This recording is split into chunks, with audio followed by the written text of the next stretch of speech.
7వ గలతీయులకు రాసిన పత్రిక 4:7 కాబట్టి నీవిక దాసుడివి కావు కుమారుడివే. కుమారుడివైతే దేవుని ద్వారా వారసులవు. చెప్పండి. రకరకాల దాసత్వంలో ఉండే దేవుడు 5 అంతల వారసత్వాన్ని ఇచ్చాడు. ఏమైంది ఆ వారసత్వాలు? ఒకటోది ఆశీర్వాదానికి వారసత్వం, నీతికి వారసత్వం, వాగ్దానానికి వారసత్వం, మహిమకు వారసత్వం, పరలోక రాజ్యానికి. ఎవరికి ఈ వారసులు? ఎవరికి ఈ వారసత్వం? ఎవరికి? కుమారులకి. ఎవరికి వారసత్వం చెప్పండి? కుమారులైతేనే. మరి కుమారుడిగా ఉండాలంటే ఏం చేయాలి? భగవద్గీతలో మన విషయం ఏంటంటే, కుమారుడిగా ఉండాలంటే కొన్ని నియమాలు ఉన్నాయి. ఏంటా నియమాలు? ఏంటా కారణాలు? చూద్దారండి. కొన్ని విషయాలు క్లుప్తంగా ధ్యానించుకుందాం. నాకు ఒక పాట పాడుకుందాం. ఏంటా పాట? మనం చాలా మందికి రాదు, అయినా కానీ సందర్భం కాబట్టి ఆ పాట పాడు. దేవునితో సహపాఠి పాలివారిగా, దేవునితో సహపాఠి పాలివారిగా చేసిందంట. ఇంకా ఏముంది? 2 లైన్లు, తోడి వారసులుగా మనలను ప్రభు చేసేదిగా. తోటి వారసులుగా చేశాడు ఆయన. ఆయనతో పాటు కూర్చునే భాగ్యాన్ని ఇచ్చాడు. ఆయనతో పాటు వారసత్వాన్ని పొందుకునే భాగ్యాన్ని ఇచ్చాడు. మరి ఆ భాగ్యాన్ని పొందుకోవాలంటే కుమారుడిగా ఉండాలి. కుమారుడిగా ఉండడానికి ఏం చేయాలి? అప్పుడు కుమారుడిగా ఉండాలని చూద్దామండి బైబిల్ నుంచి. అవన్నీ అర్హతలు ఉన్నాయా లేవా? కుమారుడిగా ఉండాలంటే ఏ లక్షణాలు ఉండాలి? అసలు కుమారులు అంటే ఎవరు? క్రీస్తు యొక్క వారసులు. వారసులు అంటే కుమారులు. చూద్దామండి. కుమారులుగా ఉండాలంటే ఏం చేయాలి? ఉంటుంది యోహాను సువార్త 1:12. యోహాను సువార్త 1:12. తన్ను ఎందరు అంగీకరించురు వారికందరికి అనగా తన నామమునందు విశ్వాసం ఉంచిన వారికి దేవుని పిల్లలగుటకు ఆయన అధికారం ఇచ్చాడు. ఎవరైతే అంగీకరిస్తారో, ఎవరైతే దేవుణ్ణి అంగీకరిస్తారో వాళ్ళందరూ ఆయన కుమారులే అంటారు. ఈరోజు దేవుణ్ణి అంగీకరించకుండా, రక్షణ పొందకుండా, మారు మనసు పొందకుండా, బాప్తిస్మం తీసుకోకుండా ఉంటే నువ్వు దేవుని కుమారుడు కాదు. దేవుని కుమారుడు కాకపోతే ఈ 500 ఆశీర్వాదాలు ఎందాక చెప్పుకున్నాం. ఏంటయ్యి? ఆశీర్వాదానికి, నీతికి, వాగ్దానాలకి, మహిమకి, పరలోక రాజ్యానికి వారసత్వం లేదు. కుమారుడిగా ఉండాలి, ఆయన బిడ్డలుగా ఉండాలి, లోబడాలి, విధేయత చూపించాలి, రక్షణ, బాలన్స్, బాప్తిస్మ అనుభవాలు ఉండాలి. అప్పుడే కుమారుడు అవుతాం. ఈ అనుభవాలన్నీ లేకపోతే దేవుని పిల్లలు కావడానికి ఏమాత్రం కూడా అధికారం లేదు. 2వ చూద్దామండి. కుమారులుగా దేవుని పిల్లలుగా ఉండాలంటే గలతీ 3:26. గలతీ 3:26. గలతీ 3:26. యేసుక్రీస్తునందు మీరందరూ విశ్వాసము వలన, చెప్పాలి దేనికి? విశ్వాసము వలన దేవుని కుమారులుగా ఉండాలంటే, ఒకటోదేమో ఆయన పిల్లలుగా ఉండాలంటే ఆయన అంగీకరించాలి. అంగీకరించడం అంటే ఏంటంటే నోటితో ఒప్పుకోవడం కాదు, క్రియల మూలంగా. నోటితో ఒప్పుకోవాలి, పాపాలు ఒప్పుకోవాలి, మారు మనసు పొందాలి, బాప్తిస్మం తీసుకోవాలి, రక్షణ పొందాలి. 2వది విశ్వాసము వలన. దేనివల్లంట? విశ్వాసం ఉంటే దేవుని కుమారుడు నువ్వు. చూద్దాండి. 3వది మత్తయి సువార్త 5:9. మత్తయి సువార్త 5:9. సమాధాన పరచువారు ధనులు, ఏదంట? వారు దేవుని కుమారులు అనబడుదురు. సమాధాన పరచువారు అంటే సమాధాన పడాలి, సమాధాన పరచాలి ఒకళ్ళొకళ్ళు. ఎవరైనా ఇద్దరు తగాదాలు ఉన్నారనుకోండి, పోయి వాళ్ళ దగ్గర ఒక మాట, వీళ్ళ దగ్గర ఒక మాట చెప్పకూడదు. ఇంకా ఎక్కువైతే కోపం వాళ్ళకి. అవునా కదా? చెప్పండి. ఒక ఇద్దరు మాట్లాడుకోవట్లేదు అనుకోండి, ఏమేమో ఇద్దరితో మాట్లాడిద్ది. ఆమె దగ్గర పోయాము, ఆమె ఎట్లా అంటుంది, పాప ఏమేమనుకుంటుంది, అబ్బా నా దగ్గరకు చెబుతుందని ఏమనుకుంది చెప్పింది. ఏమో చెప్పింది వెళ్ళిపోయి మళ్ళీ ఆమె చెప్పింది, ఏమో చెప్పింది తెలియదు మళ్ళీ. అంటే బైబిల్ ఏమంటుందంటే సమాధాన పరచువారు ధనులు, వారు ఈరోజు సమాధానాన్ని పెంపొందించాలి కానీ తగాదాలను పెట్టకూడదు, తగాదాలను ప్రోత్సహించకూడదు. సమాధాన పరచువారు వాళ్ళే దేవుని బిడ్డలు, అంగీకరిస్తే దేవుని కుమారులు. రెండోది అంగీకరిస్తే దేవుని కుమారులు.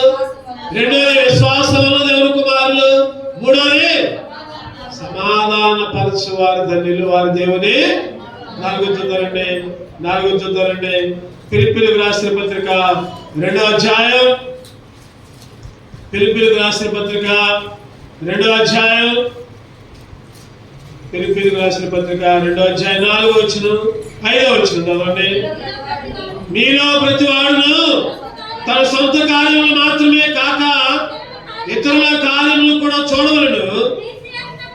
క్రీస్తు యేసుకు కలిగిన ఈ మనసును మీరు కలిగి ఉండి ఆయన దేవుని స్వరూపము కలిగిన వాడైంది. 2:14-15 క్షమించండి, 2:14-15. మీరు మూర్ఖమైన వక్రజల మధ్య నిరపరాధుల్ని, నిష్కలంకుల్ని, అనింజులైన దేవుని కుమారులగినట్లు సనుగులు సంశయములు మానే సమస్త కార్యములను దేవుని కుమారులుగా ఉండాలి అంటే చెప్పండి, ఏమనాలంట?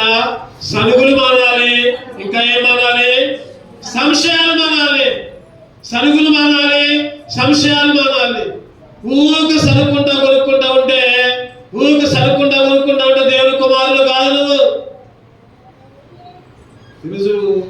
ఈరోజు దేవుని మందిరంలో చాలా మంది ఊరికి సనుగుతూ ఉంటారు, కొనుక్కుతూ ఉంటారు, సనుక్కుంటారు, గురుక్కుంటారు, పక్కన అయ్యి అంటూ ఉంటారు. వాళ్ళట్ట వీళ్ళెట్ట అట్టన్నారు ఎట్టన్నారు ఏంది. స్కూల్లో కనుక మాస్టర్లు యవనస్తులకు బాగా తెలుసు.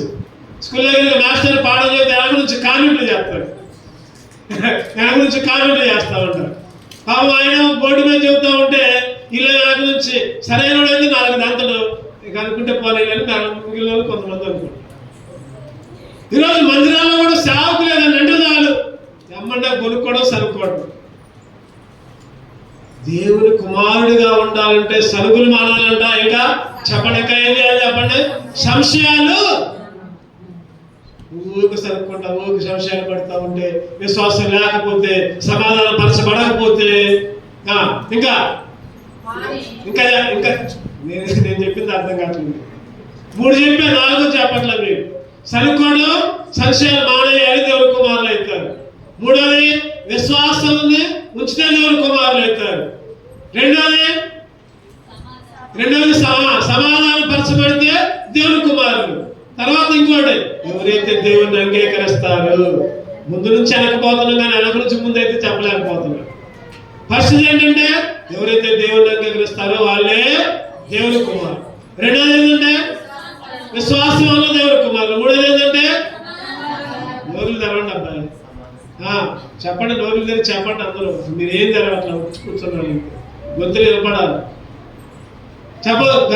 మూడోది అంటే సమాధాన పరచువారు ధనియులు, వారి దేవుని కుమారులు అవుతారు. నాలుగోది ఏంటి? నాలుగోది బాడీ ప్రజెంట్ మైండ్ ఆబ్సెంట్ అంటారు. మనిషి మాత్రం ఎక్కడో కూర్చున్నాం. మనిషి. నాలుగోది సరుగులు, సంశయాలు మానాలా కొనుక్కోవాలి. మరి అది అసలు చెప్పాలి. సరుగులు సంశయాలు మానాలి. సరుగులు అందుకనే మమ్మల్ని 2-3 సార్లు చెప్పి మీతో అనిపించేది ఏంటంటే అడిగితే చెప్పాలి. ఒక్కొక్కరు అడుగుతారు, లాభం లేదు. ఒక్కొక్కరు అడుగుతా, పలానా ఎలా అట్టుకుంటారు, అడుగుతా అంటే అట్టుకుంటారు, లేకపోతే అంతే ఉంది. ఒకటోది దేవుని కుమారులుగా ఉండాలంటే కీర్తి చెప్పాలి. ఎవరిని? దేవుణ్ణి అంగీకరించాలి, దేవుణ్ణి. రెండోది దేవుని కుమారులుగా ఉండాలంటే సునీత శిష్యులు, విశ్వాసంతో ఉండాలి. Right, very good.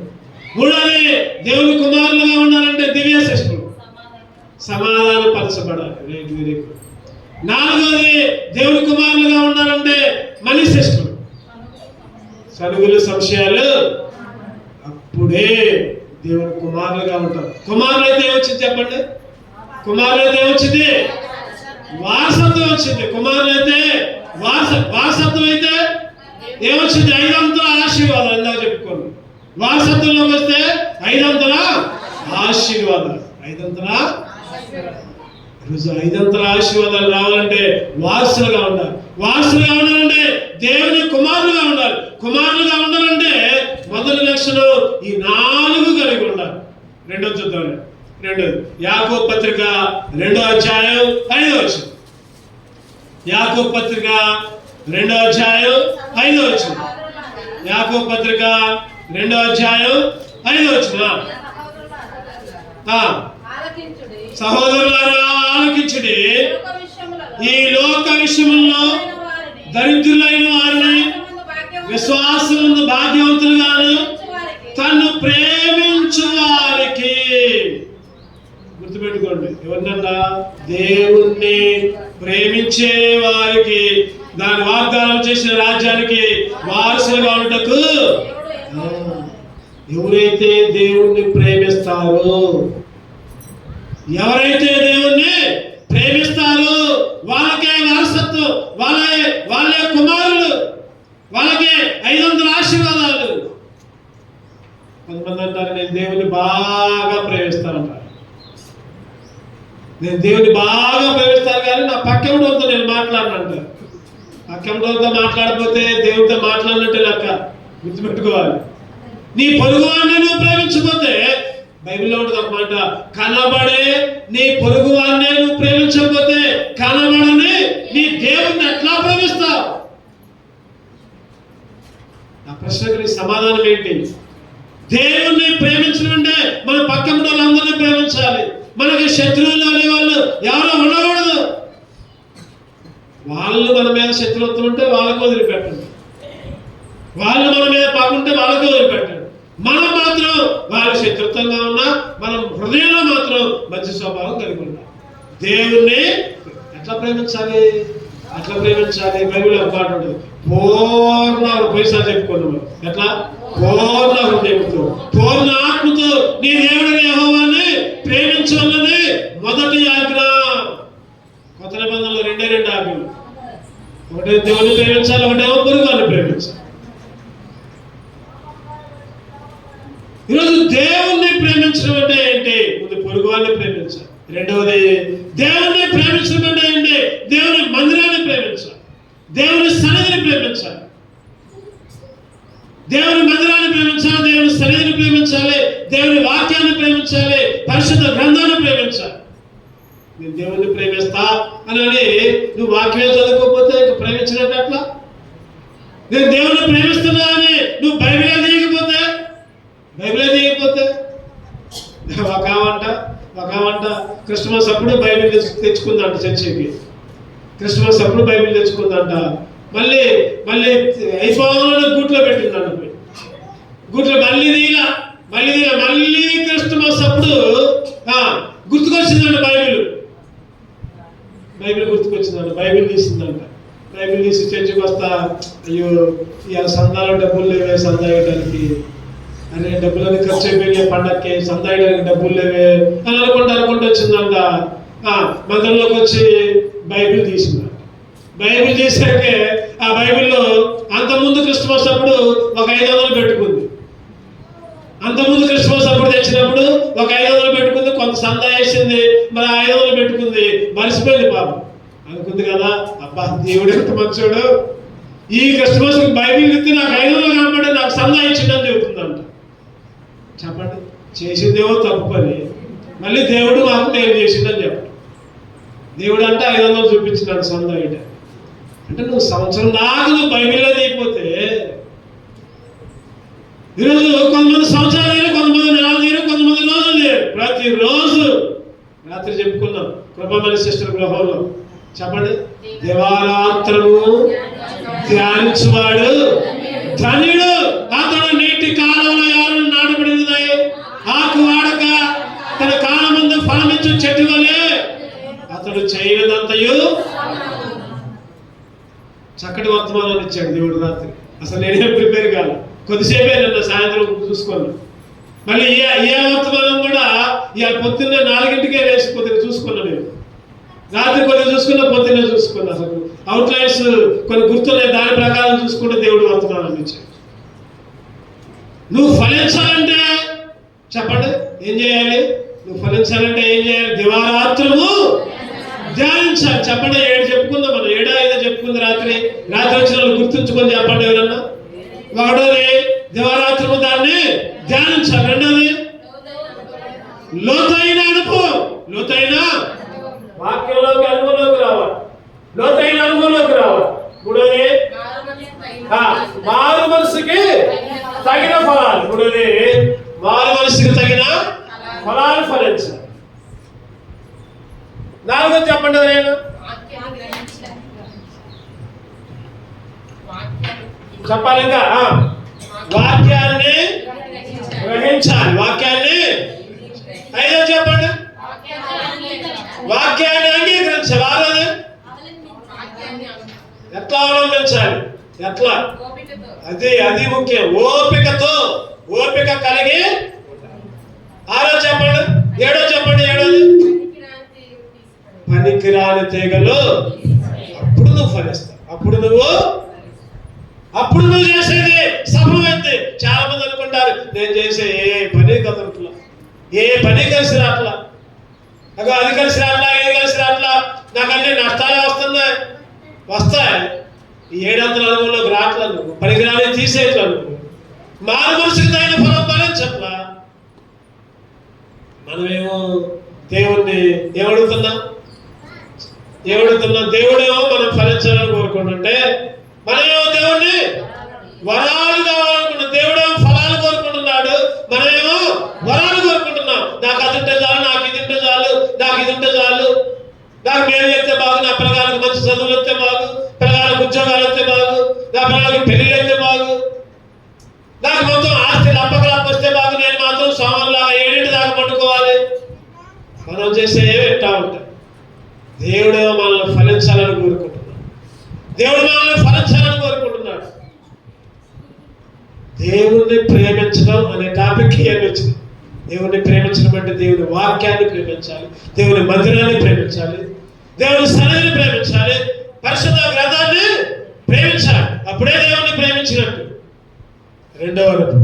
మొదటి అనుభవం ఏమో కుమారులుగా ఉండాలంటే 4 అనుభవాలు చెప్పుకున్నాం. రెండో అనుభవం ఏంటంటే కుమారులుగా ఉండాలంటే దేవుని ప్రేమించాలి. మూడోది లాస్ట్ లో అడుగుతా, ఒక్కొక్క పేరు పెట్టి అడుగుతా, చెప్పాలి. ఎవరు చెప్పకుండా ఉంటారు వాళ్ళని చూద్దాం. మూడోది చూద్దామండి. రోమీయులకు రాసిన పత్రిక 8వ అధ్యాయం 17వ వచనం.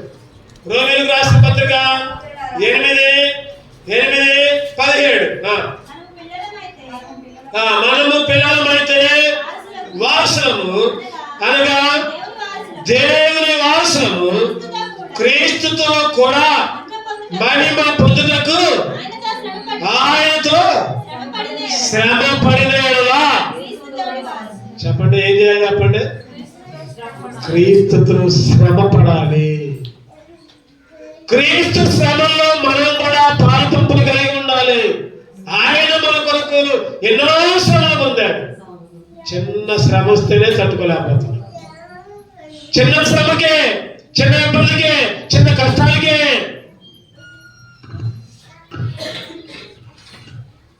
క్రీస్తుతో కూడా ఏం చేయాలంట? శ్రమపడాలి. క్రీస్తుతో కూడా. ఈరోజు సైతాను మనకి ఎన్నో శ్రమలు తీసుకుని వచ్చాడు. ఎన్నో శ్రమలు, తట్టుకోలేని శ్రమలు కూడా తీసుకుని వచ్చాడు. బైబిల్లో ఒక ఆయన తట్టుకోలేని శ్రమలు తీసుకుని వచ్చింది. ఎవరు ఆయన?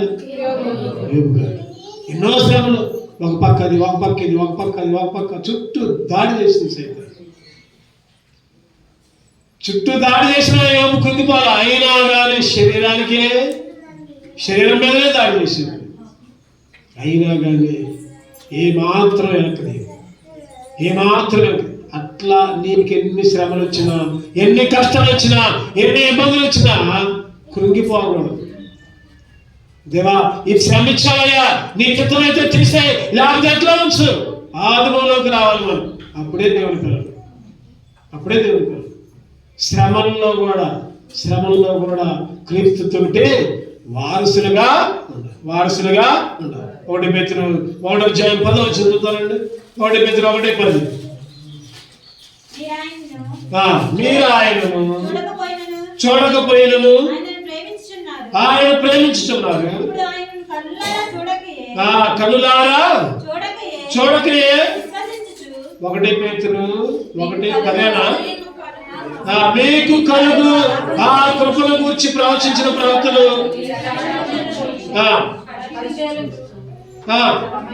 తమ యందున్న క్రీస్తు ఆత్మ క్రీస్తు విషయమైన శ్రమను గూర్చి వాటి తరువాత కలుగబోవు మహిమను గూర్చి.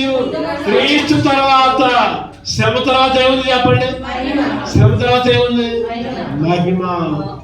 మహిమ. శ్రమతో అయిపోవాలా. ఇప్పుడేమో సుఖంగా ఉండి తర్వాత ఇబ్బందులు పట్టడం కాదు.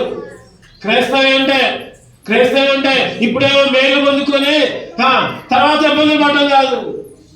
అందుకనే దీన్ని 2 దారులకు పోల్చాం. ఒకటి ఇరుకు దారం, రెండవ విశాలం. అబ్బాయి ఇప్పుడైతే బాగా విశాలం ఉంటుంది. అబద్ధాలు ఆడచ్చు, దొంగతనం చేయొచ్చు, ప్రార్థనకు పోయినా పోయినా ఏం కాదు, లేటుకు పోయినా ఏం కాదు, పాటలు పాడపోయినా ఏం కాదు, ఆరాధన చేయపోయినా ఏం కాదు, తాగొచ్చు, తినవచ్చు, ఏదో చేయొచ్చు. చివరికి అది అక్కడికి పోతుంది నరకానికి, అగ్నిగుండానికి. ఇరుగుదారి, శ్రమలు, కష్టాలు, ఇబ్బందులు, పోలేకపోతున్నాయి, నిందలు వస్తున్నాయి, అవమానాలు వస్తున్నాయి. చివరికి ఎక్కడికి పోతుంది? చెప్పండి, ఇప్పుడు ఇరుగుదారి కావాలా, విశాలం కావాలా? ఇరుగుదారి కావాలా? ఇరుకుదారిన ప్రవేశించేవారు ధన్యులు అని బైబిల్. ఇరుకు ద్వారాన్న ప్రవేశించడానికి సిద్ధపడండి. ఇరుకు ద్వారంలో పోవడానికి ఇష్టపడండి. విశాల ద్వారాన్ని కోరుకోవద్దు. ఎప్పుడైతే క్రీస్తు శ్రమంలో కూడా పాలు పంపులు కలిగి ఉంటావో అప్పుడే వారసులు. లేకపోతే వారసులవి 500 ఆశీర్వాదాలు రావు. 8వ 3వ 4వ చూద్దారండి. తీతుకు రాసిన పత్రిక 3వ అధ్యాయం. తీతుకు రాసిన పత్రిక 3వ అధ్యాయం 7వ వచనం. 3:7 మనం ఆయన కృప వలన నీతిమంతులమని తీర్చబడి నిత్య జీవమును గూర్చిన నిరీక్షణ బట్టి దానికి వారసులమగుటకై ఆ పరిశుద్ధాత్మను మన రక్షకుడైన యేసుక్రీస్తు ద్వారా ఆయన మన మీద సమృద్ధిగా కుమ్మరించింది. ఏ ఆత్మ అంట? పరిశుద్ధాత్మ అనుభవంలోకి రావాలి. దేవుని కుమారుడు కావాలంటే పరిశుద్ధాత్మ అనే అనుభవంలోకి రావాలి. పరిశుద్ధ తలంపులు ఉండాలి. ఆత్మ నడిపింపు ఉండాలి. ఇంకో మాట చెప్పాలంటే ఆత్మ నడిపింపు. శరీరం చెప్పిన మాట వద్దు. ఎవరి మాట అనాలి? ఆత్మ చెప్పిన మాట. శరీరం ఏం చెప్పింది? ప్రార్థన బాగుమతులే, ప్రార్థనకు లేటుకు పోలే, అదే ప్రార్థనలో పాటలు పాడమాకు, వాక్యం చదవమాకు. ఇది శరీరం చెప్పే మాట. ఆత్మ ఏంటంటే భయపడింది. ఆత్మ ఎప్పటికప్పుడు భయపడింది. ఆత్మ ఏం చేసిందంటే చెప్పండి, ఆత్మ ఏం చేసింది? భయపడింది. రోమిలకు రాసిన పత్రిక 8:14. రోమిలకు రాసిన పత్రిక 8:14. దేవుని ఆత్మ చేత ఎందరూ నడిపించబడుదురో వారందరూ దేవుని కుమారు. వారందరూ దేవుని ఆత్మ చేత నడిపింపుంటే దేవుని కుమారుడే. ఆత్మ నడిపింపు లేకపోతే నువ్వు దెయ్యం కుమారుడే. ఆత్మ నడిపింపు లేకపోతే నువ్వు దెయ్యబడవే. దేవుని నడిపింపుంటే దేవుని కుమారుడు. తేల్చుకో ఈ మధ్యాహ్నం కావాల్సింది. దెయ్యం పెట్టరా, దేవుని పెట్టరా? దెయ్యం పెట్టవా, దేవుని పెట్టరా? పరిశుద్ధాత్మ శక్తి ఎప్పుడు వచ్చింది? పరిశుద్ధాత్మ ఎప్పుడైతే రక్షణ పొందుతావు, ఎప్పుడైతే మార్మల్స్ పొందుతావు, ఎప్పుడైతే బాప్తిస్మం తీసుకుంటావు, పరిశుద్ధాత్మ నీ మీద కుమ్మరించబడిద్దని అపోస్తలుల కార్యాలు 2వ అధ్యాయంలో ఉంటుంది. పరిశుద్ధాత్మ అంటే చప్పట్లు కొట్టుకుంటే ఎక్కడం రాదు. పరిశుద్ధాత్మ అంటే ఇంకేదో చేయడం కాదు, అర్థం కాని మాటలు మాట్లాడడం కాదు, అర్థం కాని భాషలు మాట్లాడడం కాదు. అది పరిశుద్ధాత్మ కాదు. దేవుడు అల్లరికి కర్త కాదు. చెప్పండి, దేవుడు అల్లరికి.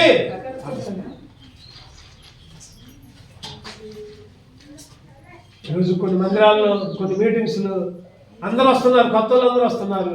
వీళ్ళేమో ఎగిరి ఆ చీర పైకి ఎడిపోద్దో తెలియదు, ఆ డ్రెస్ ఎడిపోద్దో తెలియదు. ఎట్లా పెడితే కొత్తగా వచ్చిన వాళ్ళు ఏం నేర్చుకున్నారు? ఏదిరా పిచ్చోళ్ళు దెయ్యం పట్టిన వాళ్ళగా ఎదుర్కొన్నారు. వచ్చేవాళ్ళు కూడా మానేస్తున్నారు. ఈరోజు పరిశుద్ధాత్మ అల్లరికి, ఈరోజు పరిశుద్ధాత్మ ఆత్మ నడిపింపు. ఏ చిన్న పని చేసినా ప్రార్థన చేసుకొని చేయాలి. ఏ చిన్న పని అప్పుడు దేవుడు ఆత్మ నడిపింపు మనకు అనిపించదు. సొంతంగా చేస్తే అది ఫలం పొందదు. సొంతంగా చేస్తే అది నష్టమే వచ్చింది. అందుకని పరిశుద్ధాత్మ ఉంటేనే దేవుని పరిశుద్ధాత్మ. అందుకని ఇక్కడ మళ్ళీ ఒకసారి అన్నమాట. రోమిలకు రాసిన పత్రిక 8:14 చదువుదాం. అందరూ కలిసి చదవండి ఒకసారి. దేవుని ఆత్మ చేత ఎందరూ నడిపించబడుదురు వారందరూ దేవుని కుమారుడుగా ఉన్నవాడు దేవుని ఆత్మ నడిపించుకుంటా. 5వ చూద్దామండి. చివరిగా 5వ చూసుకుందాం. 5వ చూద్దాం. గలతీ 3:29 గలతీలకు రాసిన పత్రిక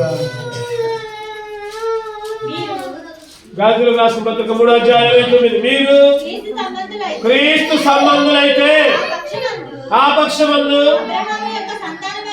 అబ్రహాము యొక్క సంతానమై ఉండే వాగ్దాన ప్రకారము వారసులైనాము. వాగ్దాన ప్రకారము వారసులు. ఏ సంబంధులంట? క్రీస్తు సంబంధులంట. ఏ సంబంధం చెప్పండి? అంటే క్రీస్తు సంబంధులు అంటే చెప్పండి. క్రీస్తు సంబంధులు అంటే అంటే క్రీస్తు సంబంధులు కానులు కూడా ఉంటారు. రేపగా బయటకన్నా బొమ్మ బయటకు పోయాడు గట్టిగా రెప్పాయ వేసేది అందరికీ ఇబ్బంది అవుతుంది. అక్కడ ఆగట పద్ధతి నువ్వే చేసుకున్నావు.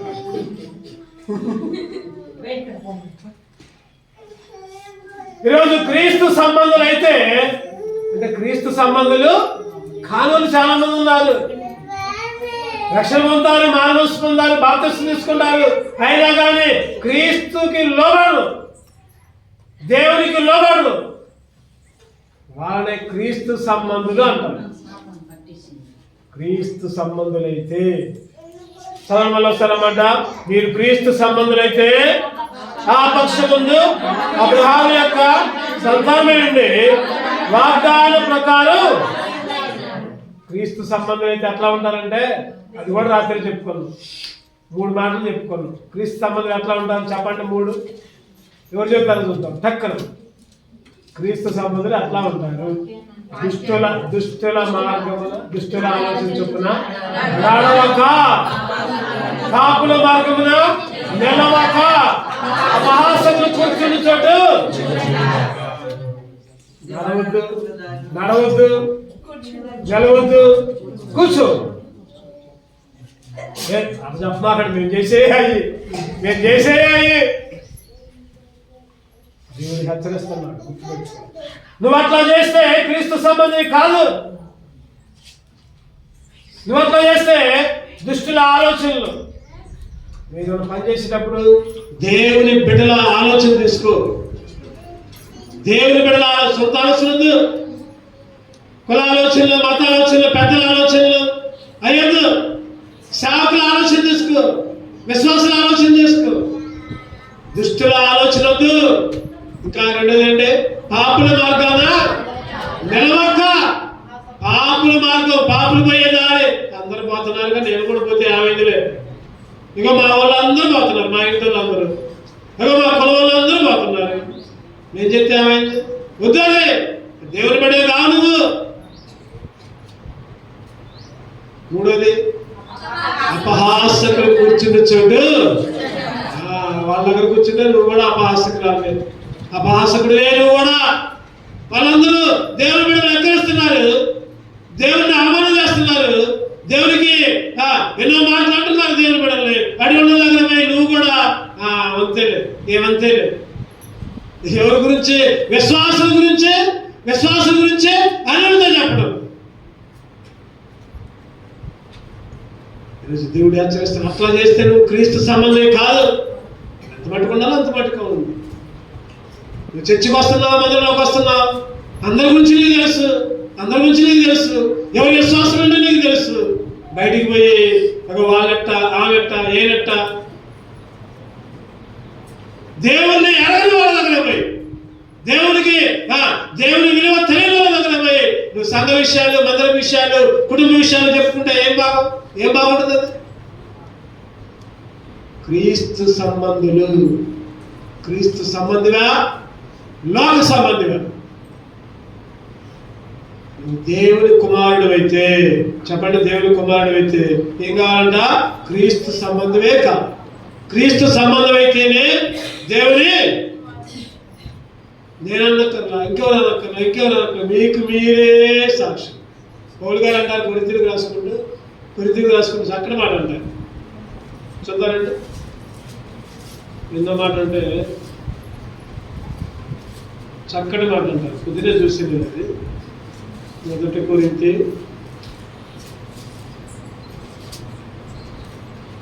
2 కొరింథీ 13వ అధ్యాయం 5వ వచనం. 2 కొరింథీ 13:5. మీరు విశ్వాసం గలవారై ఉన్నారో లేదో మిమ్మును మీరే శోధించుకొని చూచుకునుడి, మిమ్మును మీరే పరీక్షించుకునుడి. మీరు భ్రష్టులు కాని యెడల యేసుక్రీస్తు మీలో ఉన్నాడని మిమ్మును గూర్చి మీరు ఎరగరా? మీరు భ్రష్టులో, క్రీస్తు సంబంధులో లేదా క్రీస్తు విరోధులో ఎరగరా? మీరు మిమ్మల్ని గురించి మీరే శోధించుకోండి, మిమ్మల్ని గురించి మీరే పరీక్షించుకోండి, మిమ్మల్ని గురించి మీరే శోధించుకోండి. ఈరోజు నీ ఆలోచన అట్లా, నువ్వు ఎక్కడ కూర్చుంటున్నావు, ఎవరెవరు నడుస్తున్నావు, ఎవరి దగ్గర కూర్చుంటున్నావు, ఎవరి ఆలోచన చెప్పు నడుస్తున్నావు. నువ్వు లోక ఆచారాలకు పోతే లోక సంబంధమే కానీ క్రీస్తు సంబంధమే కాదు. 5 రకాలు దేవుని ప్రేమించాలంటే, దేవుని కుమారులుగా ఉండాలంటే 5 నియమాలు చెప్పుకుందాం. చెప్పండి. ఒకటోది ఆయన కుమారులుగా ఉండాలి. ఆయన కుమారులుగా ఉండాలంటే 4 చెప్పుకుందాం మనం. వాడిని కుమారులుగా ఉండాలంటే ఒకటోది అంగీకరించాలి, రెండోది విశ్వాసం ఉండాలి, మూడోది సమాధానం ఉండాలి. నేను అడగట్లా ఒక్కొక్కరు, మరి చెప్పలేకపోతే నాకు కూడా బాధ కలిగేది. 4వది సలుగుల్లో గొలుగుల్లో. ఈ 4 లక్షణాలు ఉంటే దేవుని కుమారుడివి. రెండోది దేవుణ్ణి ప్రేమించాలి. దేవుణ్ణి ప్రేమిస్తేనే పూర్ణ హృదయంతో. ఎట్లా ప్రేమించాలి? పూర్ణ హృదయంతో దేవుణ్ణి ప్రేమించాలి. మూడోది ఆయనతో పాటు శ్రమ పొందాలి. శ్రమ వచ్చినా, బాధ వచ్చినా, కష్టం వచ్చినా వెనుకంజ వేయకూడదు. క్రీస్తుతో పాటు శ్రమ పొందితేనే వారసు. నాలుగోది పరిశుద్ధాత్మ శక్తి కలిగి ఉండాలి. ఆత్మ నడిపింపు ఉండాలి. ఆత్మ నడిపింపు. నువ్వు ఎక్కడేమైనా ఆత్మ గద్దిస్తే ఆగు, ఆత్మ నడిపిస్తే పో. ప్రార్థన చేసుకో, దేవుడు సమాధానం ఇస్తే, సమాధానం అయిపోతే మా వెనమాకు అంతే. ఆత్మ నడిపింపు, పరిశుద్ధాత్మ శక్తి. 5వది క్రీస్తు సంబంధం. క్రీస్తువా సంబంధమా, బెలయాల సంబంధం? చెప్పండి, అక్కడ ఉందన్నమాట. 1 కొరింథీ చివరిగా ముగించుకుందాం. 1 కొరింథీయులకు రాసిన పత్రిక 21వ వచనం. మీరు ప్రభు పాత్రలో 10వ అధ్యాయం 21వ వచనం. 1 కొరింథీ 19 నుంచి చదువుకుందాం. ఇక నేను చెప్పుందేమి, విగ్రహార్పితములో ఏమైనా ఉన్నదని విగ్రహములలో ఏమైనా ఉన్నదని చెప్పేదనా? మీరు కానీ అన్యులను అర్పించు బలులు దేవునికి కాదు, దయ్యములకే అర్పించు. మీరు దయ్యములతో పాలువారవుట నాకు ఇష్టం లేదు. మీరు ప్రభు పాత్ర నుండి దయ్యముల పాత్ర నుండి కూడా తాగనేరు. ప్రభు బలంలో ఉన్నదాన్ని, దయ్యముల బల మీద ఉన్నదాన్ని పాలు పొందనేరు. ప్రభువులకు రోషం పుట్టించదుమా? ఆయన కంటే మనం బలవంతులమా? ఆయన కంటే బలవంతులు కాదు, ఆయనకే రోషం పుట్టి. రోషము మీ మనస్సాక్షి, మీకు మీరే క్రీస్తు సంబంధివా కాదు. రెండు కళ్ళు మూసుకుందాం, రెండు కళ్ళు మూసుకుందాం, రెండు కళ్ళు మూసుకుందాం. ఒకసారి మనమే సరి చేసుకుందాం. ఆయన శరీరంలో, ఆయన రక్తంలో చేసే ముందు మనమే పరిశీలించుకుందాం. అసలు ఎవరు వారసులుగా చేశాడు, 500 ఆశీర్వాదాలు ఇచ్చాడు. మరి వారసులుగా ఉండాలంటే, 500 ఆశీర్వాదాలు పొందుకోవాలంటే దేవుని పిల్లలు కావాలి. దేవుని పిల్లలు కావాలంటే నాలుగు మాటలు ఉన్నాయి ఇక్కడ. అంగీకరించాలి, విశ్వాసం ఉండాలి, సమాధానం పంచడం, సరుగులు గొరుగులు ఉండొద్దు. సరుగులు గొరుగులు అసలు ఉండదు. రెండవ అనుభవం, దేవుణ్ణి ప్రేమించేవారుగా ఉండాలి. మూడో అనుభవం, ఆయనతో పాటు శ్రమ పొందే వాళ్ళుగా ఉండాలి. శ్రమ వచ్చినా, కష్టం వచ్చినా, బాధ వచ్చినా వెనక్కి పోకూడదు. నాలుగో అనుభవం, ఆత్మ నడిపింపు. ఐదో అనుభవం, క్రీస్తు సంబంధివా దైవ సంబంధివా? ఈ 5 అంశాల్లో ఒక్క నిమిషం పరిశీలన చేసుకో, పరీక్షించుకో. ఎవరో చెప్పక్కర్లా, ఏదో చేయక్కర్లా. మీకు మీరే ఉత్తరవాదులు, మీకు మీరే సాక్షులు. మీరు ఎడగరా మీ సంగతే? పౌలు గారు అడుగుతున్నారు, మీకు మీరే సాక్షులు. ఒకసారి సరి చేసుకుందాం, యోగ్యంగా బలలో చేయవేద్దాం. ఎన్నో హెచ్చరికలు, ఎన్నో గద్దింపులు. దయచేసి గద్దిస్తే బాధపడద్దు, ఎవరి పేరైనా చెప్తే బాధపడద్దు. దేవుడు మమ్మల్ని గద్దించాడు, ఇంకోసారి అలా చేయొద్దని అనుకుందాం. అంతేగాని నా మీద సరుక్కోవద్దు, నా మీద కొనుక్కోవద్దు. అందరి కోసం ఇది, ఫలానా వాళ్ళకని కాదు. ఎన్నిసార్లు సరుక్కుంటున్నాం, ఎన్నిసార్లు కొనుక్కుంటున్నాం, ఎన్నిసార్లు దేవుణ్ణి ప్రేమించట్లా, ఎన్నిసార్లు దేవునికి వ్యతిరేకంగా ఉంటున్నాం, ఎన్నిసార్లు విశ్వాసం లేకుండా ఉంటున్నాం, ఎన్నిసార్లు సమాధానం లేకుండా తగాదాలు పెట్టుకొని దూరంగా ఉంటున్నాం, శత్రుత్వంతో ఉంటున్నాం, ఎన్నిసార్లు లోక సంబంధమైన కార్యాలు చేస్తున్నాం, ఎన్నిసార్లు ఆత్మ గతించిన శరీరం చెప్పినట్టే విన్నాం, ఎన్నిసార్లు శ్రమలు వస్తే దేవుని తిట్టుకోవట్లా. అయ్యా తండ్రి, యోగ్యంగా నీ బలంలో చేసే కృప అని అడుగుతాం. దేవుణ్ణి యోగ్యంగా బలంలో చేయవేద్దాం.